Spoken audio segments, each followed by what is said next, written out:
Hamas Israel যুদ্ধবিরতি নিয়ে নতুন আশার বাণী কাতারের। এবারের আলোচনা হতে পারে ফলপ্রসূ। গাজায় থেমে নেই তেল আবিবের হামলা, একদিনে নিহত 61। মার্কিন প্রেসিডেন্ট হিসেবে ডোনাল্ড ট্রাম্পের অভিষেক ঘিরে ব্যাপক প্রস্তুতি। ওয়াশিংটনে নিরাপত্তা জোরদার, সমাগম হবে প্রায় 2.5 লাখ মানুষের।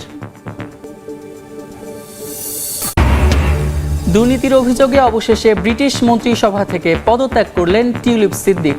সামাজিক যোগাযোগ মাধ্যম এক্সে পোস্ট করে সরে দাঁড়ানোর ঘোষণা। গ্রেফতার হলেন দক্ষিণ কোরিয়ার অভিশংসিত প্রেসিডেন্ট ইউন সুক ইয়োল। বাসভবনের সামনে সমর্থকদের সঙ্গে নিরাপত্তা বাহিনীর সদস্যদের হাতাহাতি, বিরোধীদের উল্লাস। যুদ্ধবিরতির আলোচনার মধ্যেও গাজায় আগ্রাসন চালিয়ে যাচ্ছে ইসরায়েলি বাহিনী। একদিনে উপত্যকাটিতে প্রাণ গেছে আরও 61 নিরীহ ফিলিস্তিনির, আহত 281 জন। অধিকৃত পশ্চিম তীরের গ্রামগুলোতে অভিযান চালাচ্ছে নেতানিয়াহুর সেনারা। এদিকে মধ্যস্থতাকারী দেশ কাতার বলছে, বিগত কয়েকবারের তুলনায় এবারের যুদ্ধবিরতির আলোচনা বেশ আশাব্যঞ্জক পর্যায়ে রয়েছে।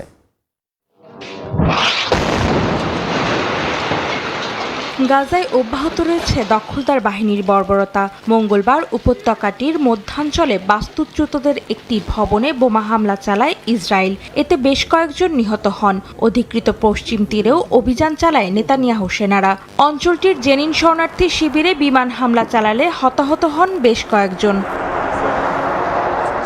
গাজায় ইসরায়েলি হামলার মধ্যেই চলছে যুদ্ধবিরতি নিয়ে আলোচনা। মধ্যস্থতাকারী দেশ কাতার জানায়, অনেক বাধা দূর করে আগের কয়েকবারের তুলনায় এবারের আলোচনা সবচেয়ে বেশি ফলপ্রসূ অবস্থায় রয়েছে।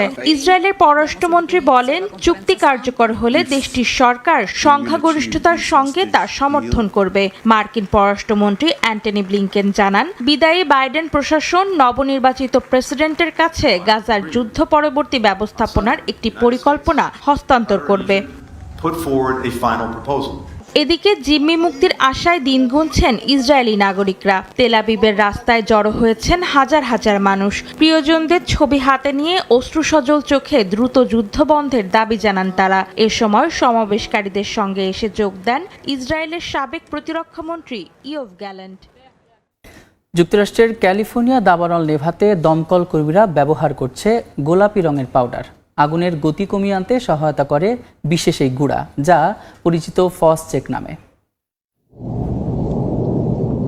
শহর জুড়ে ছেটানো হচ্ছে হাজার হাজার গ্যালন লালচে গোলাপি রঙের পাউডার। যুক্তরাষ্ট্রের ক্যালিফোর্নিয়া অঙ্গরাজ্যের লস অ্যাঞ্জেলেসের আগুন নেভানোর জন্য এই বিশেষ পিঙ্ক পাউডারটি ব্যবহার করছে বন ও অগ্নি সুরক্ষা বিভাগ। এর নাম ফসচেক, যা আগুনের গতি কমিয়ে আনতে সহায়তা করে।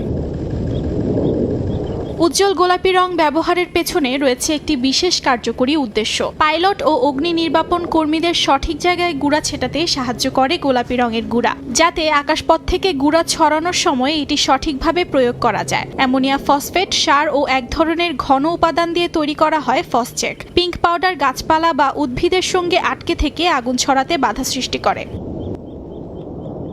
ফসচেক নামের গোলাপি গুঁড়া বিক্রি করে পেরিমিটার নামের একটি কোম্পানি। যুক্তরাষ্ট্রে 1963 সাল থেকে ফসচেকের ব্যবহার হয়ে আসছে। বার্তা সংস্থা এপির 2022 সালের এক প্রতিবেদনের মাধ্যমে জানা যায়, বিশ্বে আগুন নেভানোর ক্ষেত্রে অন্যতম উপাদান এই পিঙ্ক পাউডার। ক্ষমতা হস্তান্তরের এক সপ্তাহ আগে মার্কিন পররাষ্ট্র দপ্তরে ভাষণ দিতে যাওয়ার পথে বিক্ষোভের মুখে পড়েন প্রেসিডেন্ট জো বাইডেন। তাকে দেখে যুদ্ধাপরাধী স্লোগান দেন বিক্ষোভকারীরা।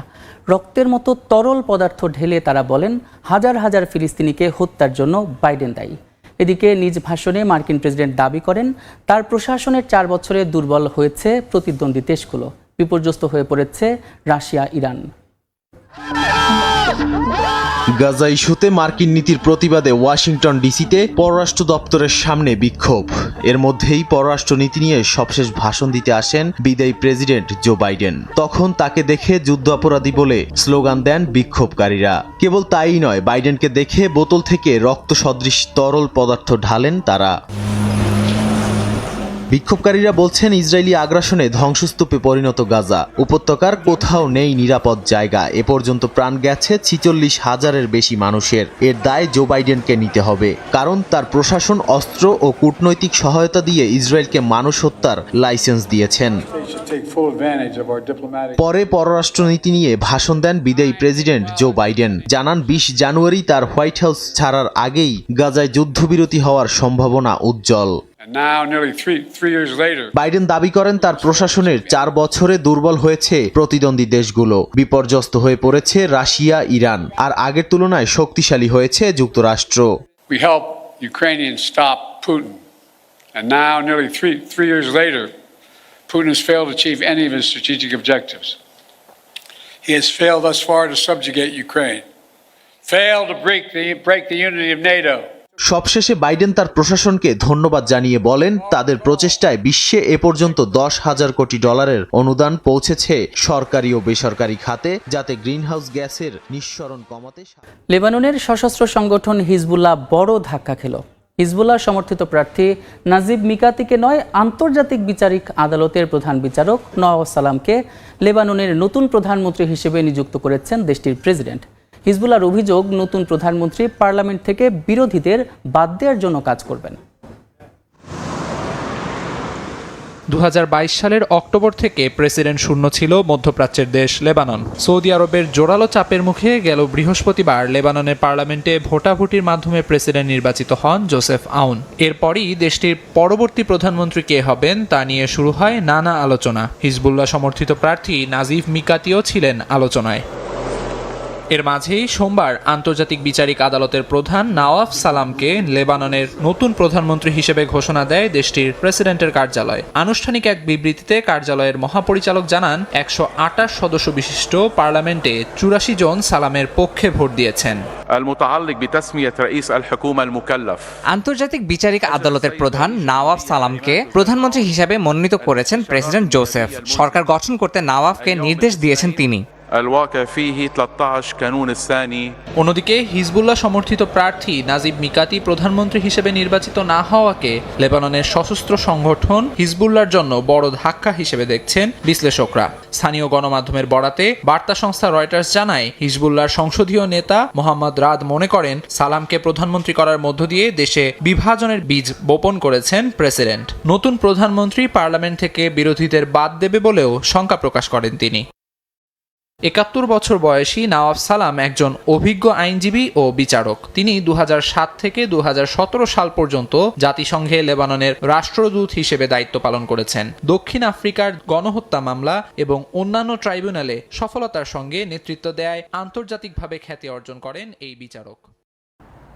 প্রায় 1 সপ্তাহ ধরে বিএনপি চেয়ারপারসন বেগম খালেদা জিয়াকে পর্যবেক্ষণে রেখেছেন যুক্তরাজ্যের চিকিৎসকরা।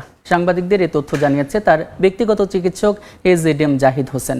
লন্ডনের বাংলাদেশে অধ্যুষিত বেশ কয়েকটি মসজিদে আগামী শুক্রবার বেগম খালেদা জিয়ার সুস্থতা কামনা করে দোয়া মাহফিলের আয়োজন করা হবে।